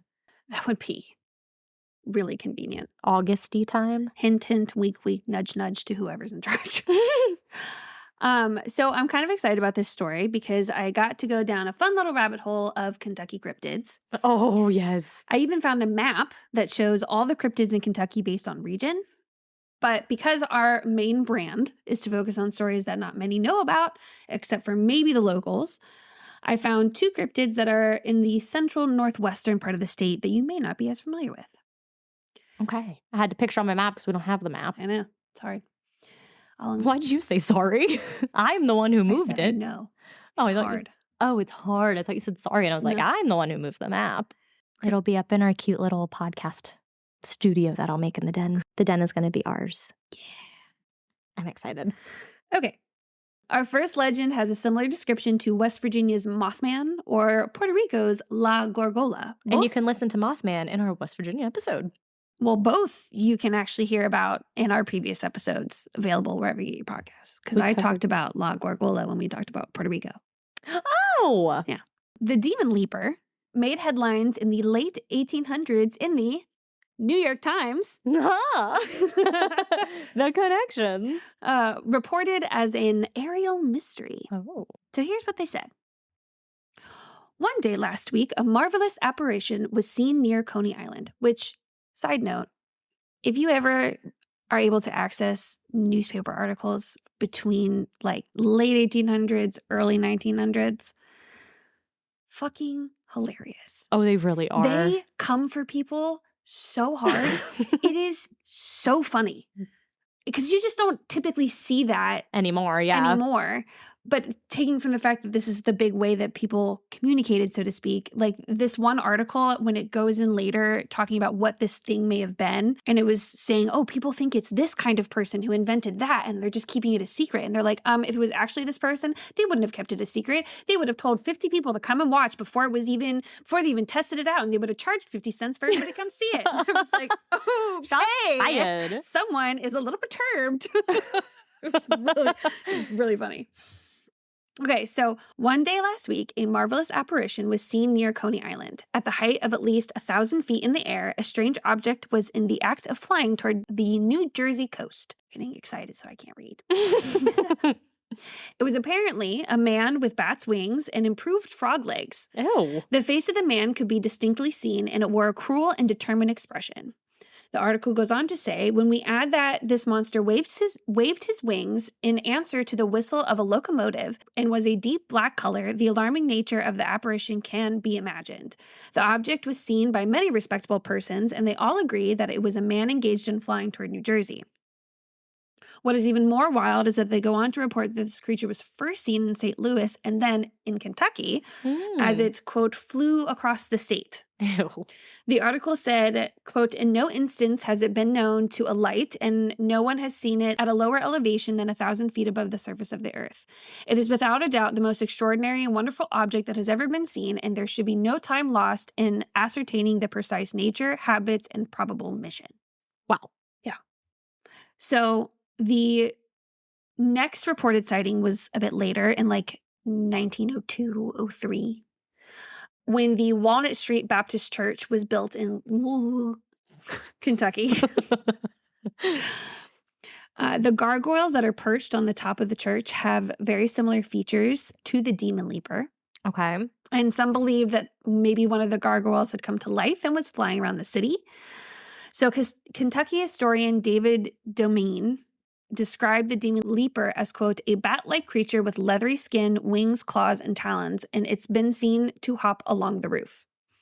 Aside from the New York Times article, local papers in Kentucky also kept track of the aerial mystery. One newspaper reported that people downtown were being terrorized by what they called an agile monkey. Ew.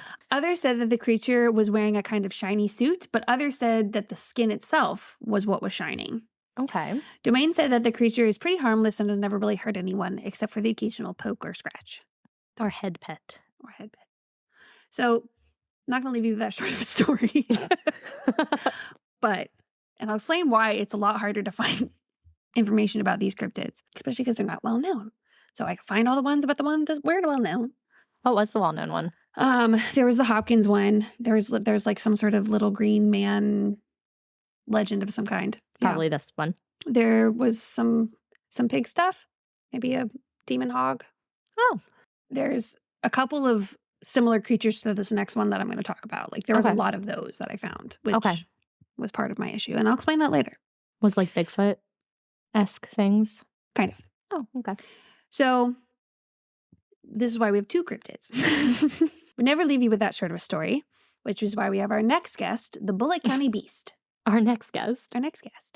Bullitt County is right outside Louisville, and the beast seems to have some sort of werewolf or dogman kind of look. Okay. It is hard to tell when this creature got its start, but if we go from the eyewitness accounts, it seems that this creature kind of made its debut maybe in 2005, or at least that's when it like really started getting talked about. Right. The witness said she saw a 7-foot-tall dogman creature standing upright in her driveway. And when I was looking at the cryptids on the map, there is a similar creature in southwest Kentucky called Beast of the Land Between the Lakes. Oh. They are both dog-wolf features, but the Bullitt Beast is more like a giant dog standing on 2 legs, and the other one looks very beastie beast. A lot of places have these kinds of things. Yeah, and there's another one too that I'll talk about in a second. Like Maryland has the dog man. Louisiana has the rougarou. Another state has literally another dog man. Kentucky has like 3. Oh my God. Yeah, because there's one called Barella that's up in the Northeast. Okay. Dang. That I thought was a sighting of this one, and it's not. Oh. So I was like, well, fuck, can't use that. The lady said that she was leaving her house to catch the school bus, which was funny because when I first read this and they said like lady and woman, I was like, okay. And I was listening to it and she does sound older. Mm-hmm. And I don't know when the thing was recorded of her account. Oh. But when she said school bus, I was like, oh, so you're a child. Yeah, it could have been years later. She was reporting it as she's an adult now. Well, she was leaving her house to catch the school bus when she smelled something really gross, almost like rotten chicken. She heard and saw something coming up the hill and thought that it was a person. And then she thought maybe it would be a bear because it was up on its 2 legs. It had pointed ears on the top of its head and yellow eyes. It had a dog-like snout with hair all over its body, long fingers and fingernails. And then she said, with the body of a man who works out a lot. That rip cryptid. Yeah. It walked onto the driveway, and when she gasped, it stopped walking, and it looked at her for about 10 seconds, and then the creature growled at her, and it like jumped 6 feet down the driveway and ran running off. I was like, how do you have the audacity to gasp at my presence? Right. So another woman, which I tried very hard to make sure that these were not the same person, and I don't think they are. Okay. So another woman told her husband that she had encountered a similar creature also while standing in her driveway, which is why I wanted to make sure it was not the same. Right. And the husband said that he even saw weird footprints and felt a presence or sense of being watched. Unidentified growls, pets were disappearing, and dogs were afraid. Oh. And the couple also lives in forest and wildlife-rich environments. Mm-hmm. So the wife ended up drawing a sketch of the creature for a book that was published by her husband in 2010. The woman described the creature similar to the first lady, and the second woman shared her account with Linda Godfrey, who has written books and blog posts about various cryptid monsters. The woman told her, quote, she was standing in her driveway and finally felt driven to make a sketch of it. It looks very much like most eyewitness descriptions of dogmen, except for the fact that although it clearly walked upright on dog-like legs, she said its paws appeared more human-like. I hear that once in a while and believe it could be explained by the fact that most dogmen, according to eyewitnesses and footprints, seem to have somewhat elongated paws and very long claws, a combination that could appear hand-like, especially from a distance. Okay. She also said it had a head that resembled a German shepherd. Its eyes reflected yellow, pointed ears on the top of its head, covered with dark fur. Very like most dogman or man-wolf reports. Interestingly, the ears included these strange tufts that witnesses sometimes report. And so the body is like a buff, ripped man covered in fur? Honestly, when I looked at it was more of like a graphic of the map of all these different creatures. This one, like even the picture of it truly looks like a dog is just walking. Oh, okay. Yeah, like it looks very... So kind of more like your werewolfy? Well, no. No. So like if I lifted Roy's front paws up. Yes, that's but what like, it would look like. Also bigger. Well, yeah. So like I could see how they might think that like it doesn't look like paws like you would imagine on a dog. It does more look like claws. Okay. So I could see how it'd be hand-like, but from what it looked like, it even looked like, you know how dogs, their back legs, it's not like their foot necessarily goes all the way down. Right. So it kind of looks like they're walking on their toes. Yeah. That's kind of what it looked like to me. Okay. Versus the other one that is in the land between the lakes, that one looks like a big hairy beast. Okay. Yeah. And it definitely is wolfy dog-like, but it looks more beastly. Like it's got broader shoulders. Its body isn't as defined as the other one. Because I was doing my state facts research today. And so I was like looking through legends and stuff. And one, it's like another dog man, but it literally looks like a head of a dog on the body of a human. It's not quite that similar, but it definitely has more human-like features than I would say some of the other ones. So we're like a hybrid, like an animal beastie, like a humany hybrid. Like a dog got buff and grew fingers. Okay. Yeah. Mr. Bubba. Pretty much. It could be buff. Think of like those really jacked pit bulls. Oh, God, yeah. But instead of being stocky, it's now really tall. Okay. Yeah. That's kind of like the vibes I got. So change its body completely. Well, you know, it just I know. doesn't have... Put a German Shepherd head on the big... Yeah. Yeah. Anyway. So some of the comments that were left on the girls' recording account, so the first one, say that they may have had their own experience with the beast. Perry M. commented in 2015 saying that a friend had supposedly claimed that he saw one back in 1988, but he didn't believe him. But now he might. Many reported seeing a similar creature at Land Between the Lakes. Or this creature was apparently very violent and would not hesitate to attack. Okay. Which is different than what these other people said. These commentators give a nice theory as to what or who or how these creatures came to be.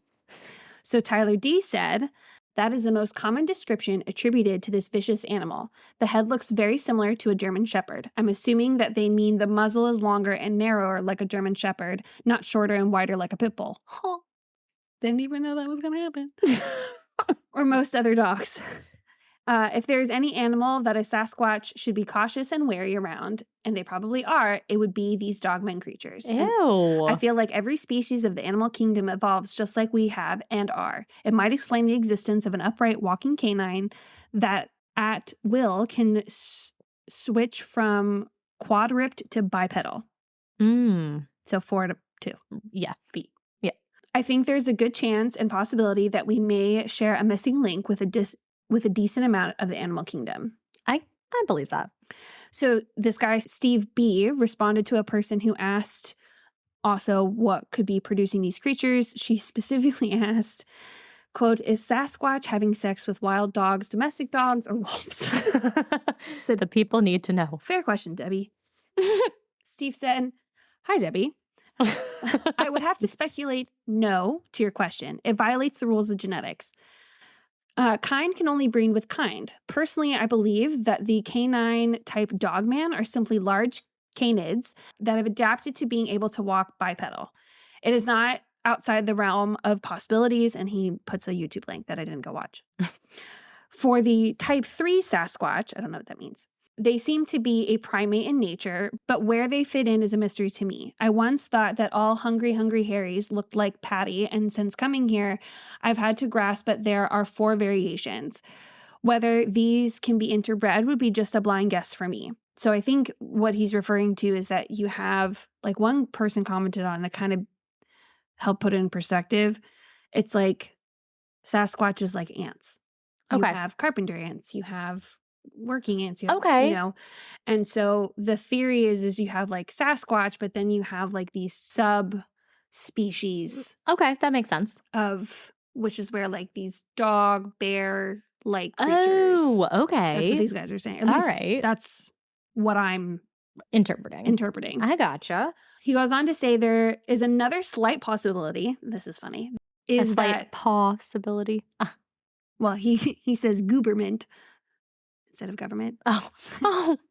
And that is that government authorities are doing gene splicing and genetic experimentation, which could account for a lot of bizarre creatures with ugly attitudes. But until one of each type of these things are either captured or killed to be studied outside of government interference, we'll never know what they are and where they fit in. Cheers, Steve. Okay, Steve. Yeah. So the last account that I could find of possible encounters comes from a user on Reddit. Of course. Mm-hmm. The person doesn't explicitly say that it was this beast, but I think that based on the description they gave, it could be. Okay. It could also be one of the other beasts that are around. But one of the other subcategories. I'm going to put it in with mine. So there you go. So user, say what I want a 13, just like me, it was not me. That we know of. said, quote, I was with my ex, my cousin, and her boyfriend mudding in the hills. We were all in one vehicle and had made a day of it. We were getting ready to leave. We were making our way to the path to get out, and we heard a loud bang and suddenly smelled fuel. We stopped to check, and sure enough, the gas tank had a leak. No rocks or anything around that could have done it. We hopped back in the Jeep because we wanted to make it as close to home as we possibly could before we lost all the fuel. As soon as we got in, we looked off in the distance to one of the crawling cliffs that we had just been playing on, and there was a creature. It was very tall, not sure how tall because of distance, but we could tell it was big. It was very wolf-like in appearance. It was standing on 2 legs. It appeared to have arms, but it was more like paws with large claws instead of hands. It was very angular and bony, with a large chest that poked out like a dog, thin hip and waist area, and very muscular thighs, which is, if you look at the picture, like I said, it sounds like just a dog standing up. Right. So that is why I was like, that's... Even with like that backward kind of like type thing. It just, like it's, here. I'm going to fucking pull it up and show you. I know it's not a knee, but to us, that's kind of what it resembles. Okay. So it's in the middle. Oh. And the lake between the monsters is down. You see how it's like more beastie and that one looks like a dog? Yeah. That just stood up. Oh. And then here, the other one. But see what I mean with like the weird like knee thing? Where it looks like it's standing on its tiptoes? Yeah. Like how dogs would if you picked up their front 2 paws. Yes. But that's why I figured it was not completely far-fetched to include this story, because it sounds like this description sounds like a dog standing up. Yeah. It had very big dark eyes and a pointed snout-like face. The mouth was open and looked very canine-like. The fur was dark and patchy like mange, and we could see flesh under the fur. Oh. It was looking directly at us, and it slowly leaned forward and went down to all 4s and started slowly walking toward us. It looked like it was hunting us, doing that stalking type walk where the shoulder blades are high and the neck and head are down low. Yeah, I can picture it. We got the Jeep started, rolled up the windows, and put the pedal through the floor. I was hoping that you would miss an opportunity. Pedal to the metal. Yeah, but pedal to the metal isn't as intense as pedal through the floor. That's true. And put the pedal through the floor. We looked back, and the thing was standing back up, watching us go until we couldn't see it anymore. Ew. Never heard anyone else have an experience like that or have any idea what it was, but we don't go back there to go mudding. Yeah, I wouldn't either. Mm-hmm.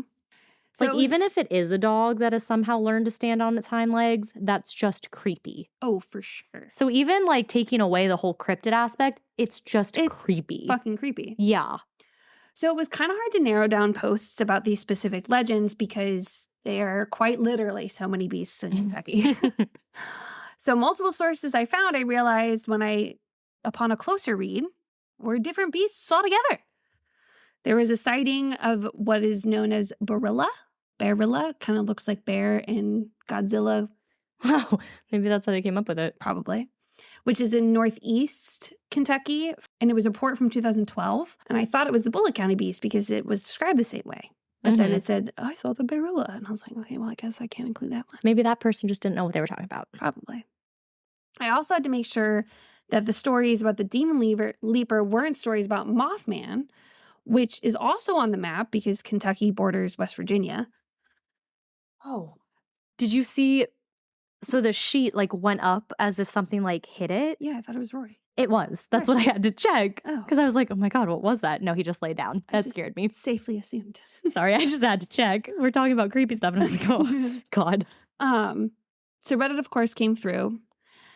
And there was this really awesome story that someone wrote of an interaction with a cryptozoologist who comes into the area and is specifically looking for something. I can't remember what it was. Some sort of cryptid.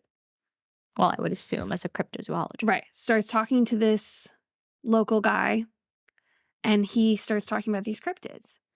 And he's like acting as if it's very nonchalant sighting for these people. And the guy's like, what? You're actually acknowledging that my line of profession is legitimate? Yeah. So on that story, which I thought was very well written, and I had to stop myself because I'm like, this is obviously made up, so I can't keep reading it because I have to finish writing. But I'm like mentally tabbing all these little websites I have found in the last 24 hours that I want to go back and read these things. Yes. It was very good. But the point is that at the end of it, the whole big thing, you don't know who each person is. And when the guy introduced himself, he's a cryptid. I forget what the cryptid was. It wasn't one that I had heard of. Okay. So, the whole irony of this man, like, oh, yeah, you could help me out. This would be really great. He's like, yeah, sure, I could. It's like, oh, I don't even have your name. And then he gives him his name, and it's cryptid. Oh, that's kind of fun. I thought so, too. I thought it was and like, the person was like, I don't know if I'll write another one. And someone's like, well, you have to write what happens next. Right. like you have to write a follow-up of their adventure. And I'm like, yes, please. Yeah. Like, I want to know what happens next. I'd like to keep following. Thank you. I'll see if I can send it to you. It's really good. But anyway, people commented on it and were, talking about cryptids in Kentucky and things like that. And I thought that the way this person summed it up very nicely in terms of cryptids. So it's from Infamous Attitude 170. And they said, quote, as someone that grew up in Kentucky, I can tell y'all from experience, there are places in the hills and the hollers of eastern Kentucky where humans aren't welcome. You'll know the minute you set foot in one of those old, unwelcoming places. The hairs on your neck and arms prickle. Your heart rate jumps up and your scalp starts to sweat. Then you get the feeling that something is trying to decide if you're worth eating or not. So your best bet is to turn around and leave as soon as you can before it's too late. Ew. And so those are some of the cryptids of Kentucky. Ew. I didn't realize they had so many and so many of like the same kind. Oh my gosh. They have, let's see. How many are on this map? 17. And how many are dog-like? Well, that's more of a monkey. So the bearella is like very bear. Mm-hmm. But the way that the guy described it, I wouldn't say it sounded like a bear. I would say it sounded more like a dog, but that's just me. Then the beast of the land between the lakes, that's dog-like. Yeah. And then the beast of Bullitt County, that's dog-like. There's a demon leaper and some sort of other goblin that kind of look a little similar. The big one that I saw a lot was the Pope Lick monster. Oh, yeah, I've heard that one before. Yeah, so that was the one that I saw the most. That's like goat-like-ish, right? Yeah, it's got a goat head. Yeah. And yeah, I've definitely heard of that one before. Bigfoot's obviously on here. Obviously. Oh, I'm sorry, meth hogs. Oh. Yeah. Hogs that were given meth? I don't know. Not demon hogs, meth hogs. Oh. Yeah. I have not heard of those. Oh, and there's little gnome-like people. Interesting. There's a lot. Wow. Wow, Kentucky. Yeah. A wild place. Yeah. It was funny. In the made-up story, it talks about how, like, the difference between, like, in Western Kentucky, we know that this is our land, and, if there's someone who's intruding on it, we're going to take care of it.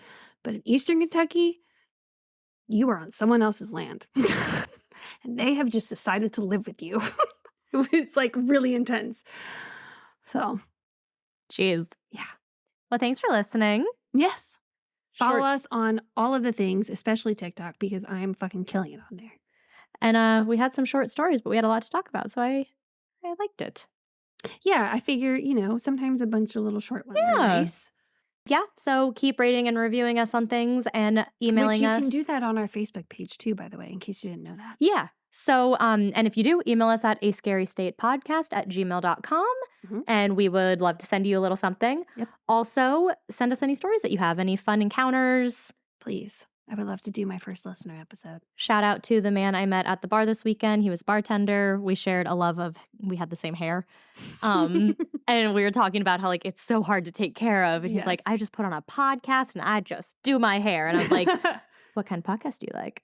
And then he mentioned one that I listened to as well. And I was like, oh my God, I listened to them too. I have one. And so I told him about it. He's like, oh my God, I have so many stories I could email you. And I was like, please do. Please do. So when we say we want your stories, like, we actually want your stories. Yes, 100%. Even if you don't want us to read it, on the air, just tell us. Yeah. And we'll just read it on our own because we love that. We would love to just interact and talk with you about it. Yes. So, for sure. So I think that's all. So stay scary. And stay safe.